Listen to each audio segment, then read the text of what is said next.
Movie का start होता है और एक लड़की भागते हुए झाड़ियों में छुप जाती है, जैसे वो किसी से डर रही हो या कोई उसके पीछे हो। और तभी कोई उसके कंधे पर हाथ रखता है और उसे मार देता है। अब मूवी यहीं से कट होती है और हम एक चाइल्ड केयर सेंटर में यूमी नाम की लड़की को देखते हैं, जो कि इस सेंटर से एक बच्ची को अडॉप्ट करने के लिए आई थी और उस बच्ची का नाम जियो था। यूमी जिसने जियो को एज अ सिस्टर अडॉप्ट किया था, उसके भी पेरेंट्स नहीं थे। यूमी जियो को लेकर अपनी आंट के पास आ जाती है, जिनका टाउन से दूर एक 5 स्टार होटल था, जहां पर यूमी की मदर भी काम किया करती थी। होटल के सुनसान रास्ते में यूमी को व्हाइट ड्रेस में एक लड़की दिखती है, जो रोड पर वॉक कर रही थी और यूमी उसे इग्नोर कर आगे बढ़ जाती है। और कुछ देर ड्राइव करने के बाद यूमी को दोबारा वही लड़की नजर आती है। इस टाइम वो अपने बैक व्यू मिरर से उसका फेस भी देख सकती थी। उस लड़की का फेस देखकर हमें ये पता चला था कि ये वही लड़की है जिसे हमने मूवी के स्टार्ट में देखा था। यूमी उस लड़की को कंटिन्यूअसली देख रही थी और यूमी के देखते ही देखते उस लड़की का सर कट के नीचे गिर जाता है, जिससे यूमी बहुत ज्यादा डर जाती है और अचानक वो लड़की भी वहाँ से गायब हो जाती है। यूमी अपनी कार रोकती है और उस लड़की को देखती है, बट उस पूरे रोड पर उसे कोई लड़की नहीं नजर आती। यूमी इस सब से बहुत ज्यादा कंफ्यूज हो गई थी, लेकिन फिर वो उसे अपना वहम समझकर होटल चली जाती है। असल में यूमी जियो को अपनी आंट के पास छोड़ने के लिए आई थी और यूमी की आंट यानी वो होटल ओनर यूमी को भी कुछ दिन अपने पास ही रोक लेती है। अभी यूमी और होटल ओनर बातें ही कर रहे थे कि जियो खेलते खेलते एक रूम तक आती है जिसका नंबर था 405 और उस रूम से कोई उसे गाना गाते हुए अपनी तरफ अट्रैक्ट कर रहा था। उसी दौरान उस रूम में से एक बॉल बाहर आती है, जिसे जियो उठा लेती है। कुछ देर बाद हम देखते हैं कि यूमी भी रूम नंबर 405 में ही आई थी, क्योंकि ये रूम उसकी मदर का रूम था, जो कि अब मर चुकी थी। यूमी वहाँ कबर्ड में से अपने कुछ टॉयज निकाल कर जियो को देती है और खुद एक दूसरे कमरे में चली जाती है। नेक्स्ट सीन में जियो और यूमी हाइड एंड सीक खेल रहे थे, जहाँ पर जियो बेसमेंट में जाकर छुप जाती है और यहाँ जियो को किसी लेडी के फुट्स नजर आते हैं। जियो बाहर निकलती है, लेकिन जैसे ही वो दिखती है कि वो लेडी उसकी सिस्टर नहीं है, तो वो वहाँ से भाग जाती है। और तभी यूमी भी उसे ढूंढते ढूंढते बेसमेंट तक आ जाती है। ये जगह उसे काफी डरावनी लग रही थी, लेकिन वो जियो को आवाज दे देकर उसे ढूंढ रही थी कि उसी दौरान उसे लड़की का शेडो नजर आता है, जिसे उसने रोड पर मरते हुए देखा था। यूमी एक सेकंड के लिए घबरा जाती है और जैसे ही लाइट ऑन करती है तो वो शेडो वहाँ से गायब हो जाता है। यूमी इसी कंफ्यूजन में अब डिनर कर रही थी कि वो लेडी कौन थी। तभी होटल ओनर यूमी से कहती है कि उसे जियो को यहाँ से बाहर लेकर जाना चाहिए, किसी अम्यूजमेंट पार्क में, जहाँ पर वो बचपन में जाया करती थी। डिनर के बाद वो सब लोग बातें कर रहे होते हैं कि जियो सोफे पर ही सो जाती है। यूमी उसे उठाकर बेडरूम में लेकर जा रही थी। तभी हम देखते हैं कि ऊपर किसी फ्लोर से एक ब्लैक शेडो उन्हीं को देख रहा था, जैसे वो ब्लैक शेडो इन्हीं के पीछे हो और इनको टारगेट बनाना चाह रहा हो। नेक्स्ट मॉर्निंग यूमी जियो को अपने साथ एक अम्यूजमेंट पार्क में लेकर जाती है, जहाँ पर वो काफी अच्छा टाइम स्पेंड करते हैं और यूमी नोटिस करती है कि जियो किसी से बातें कर रही है, लेकिन करीब जाने पर उसे वहाँ पर कोई भी नजर नहीं आता। वो जियो से पूछती है कि तुम किससे बातें कर रही थी, और जियो अपने सामने इशारा करके कहती है कि ये लेडी मेरे से खेलने को कह रही है। बट यूमी को तो वहाँ पर कोई भी नजर नहीं आ रहा था। उसे लगता है कि जियो झूठ बोल रही है और वो जियो को लेकर होटल वापस आ जाती है। होटल में जब लेडी जियो के साथ खेल रही होती है तो उसे अपने पीछे एक शेडो दिखाई देता है और अचानक वो उसी रोड पर पहुँच जाती है जहाँ पर उसने लेडी को मरते हुए देखा था। वहाँ हर तरफ अंधेरा ही अंधेरा था, बस एक बस स्टॉप नजर आ रहा था, जहाँ उसे दोबारा वही लड़की नजर आती है। वो लेडी बगैर घूमे अपनी नेक को पूरा का पूरा रोटेट कर लेती है, जिससे डरकर यूमी की आंख खुल जाती है और हमें पता चलता है कि ये सब यूमी का एक ड्रीम था। यूमी होटल का राउंड लगा रही थी कि तभी होटल की वेट्रेस यूमी से कहती है कि तुम्हें जियो को यहाँ पर नहीं लेकर आना चाहिए था। वो वेट्रेस कहती है कि ये होटल हॉन्टेड है और इसी वजह से सारा स्टाफ यहाँ से भाग गया है। वो वेट्रेस अपनी स्टोरी बताते हुए कहती है कि एक मर्तबा मैंने रूम नंबर 405 में एक लेडी को देखा था, जो कि वेट्रेस के यूनिफॉर्म में थी और मुझे लगा था कि वो यहाँ का एक स्टाफ है। पर जैसे ही मैं उस रूम के अंदर गई तो वो लेडी एक घोस्ट में चेंज हो गई।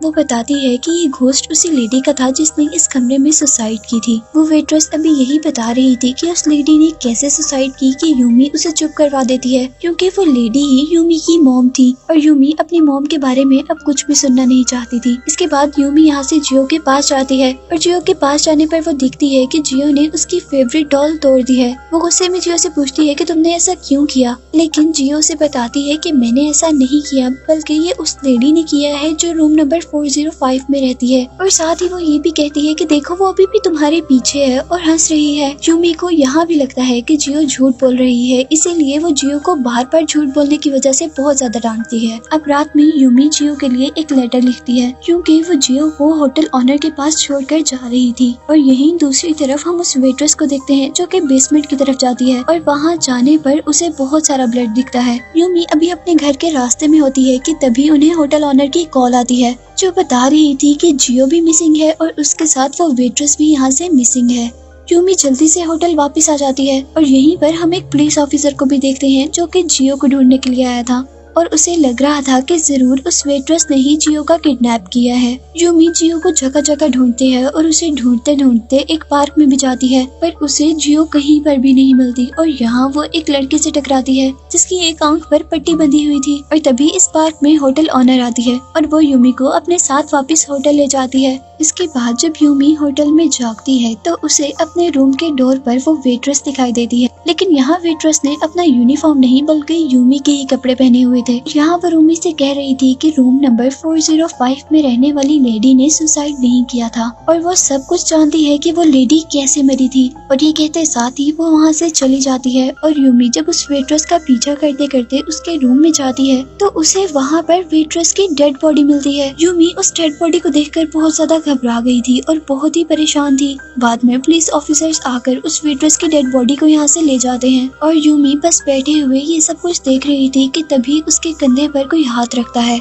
उसे लग रहा था कि यह हाथ आंटी ने रखा है, पर जैसे ही वो सामने दिखती है कि आंटी तो पुलिस ऑफिसर्स के साथ हैं, तो एक सेकंड के लिए वो शॉक थी कि उसके कंधे पर हाथ कौन रख रहा था और उसके पीछे मुड़कर देखने पर भी उसके पास कोई भी नहीं था। यूमी अब इन सारी सिचुएशन से परेशान भी हो रही थी और डर भी गई थी। और जब पुलिस उससे इन्वेस्टिगेशन कर रही होती है तो वो अपने डर की वजह से पुलिस को भी सही से जवाब नहीं दे पाती, जिस वजह से पुलिस को शक होता है कि शायद यूमी ने ही उस वेट्रेस को मारा है और जियो को गायब करने के पीछे भी यूमी का ही हाथ होगा। और इसी शक की वजह से पुलिस ऑफिसर्स उसका इस टाउन से बाहर जाना मना कर देते हैं। और जब वो पुलिस स्टेशन से वापस होटल आ रही होती है तो उसकी दोबारा उसी लड़के से टक्कर होती है जिसकी आंख पर पट्टी बंधी हुई थी। वो लड़का यूमी को बताता है कि उसने भी कई बार उसकी सिस्टर जियो को एक लड़की के साथ देखा है, लेकिन वो लड़का यहाँ पर यूमी को बताता है कि जियो जिसके साथ बात करती थी वो कोई इंसान नहीं थी बल्कि एक घोस्ट थी। और वो लड़का उस घोस्ट को इसलिए देख सकता था क्योंकि उसके पास घोस्ट देखने की एबिलिटीज थी। वो लड़का यूमी को लेकर होटल के बेसमेंट में जाता है और वहाँ वो घोस्ट से कहता है कि जो भी मैं क्वेश्चन करूंगा अगर वो सही हुए और तुमने उसका आंसर हाँ में देना हुआ तो तुम एक मरतबा टैप करना, और अगर उन क्वेश्चंस का आंसर नो में हुआ तो तुम 2 मरतबा टैप करना। वो उससे क्वेश्चन करता है कि क्या तुम मरे थे, क्या तुम्हारे पास जियो है,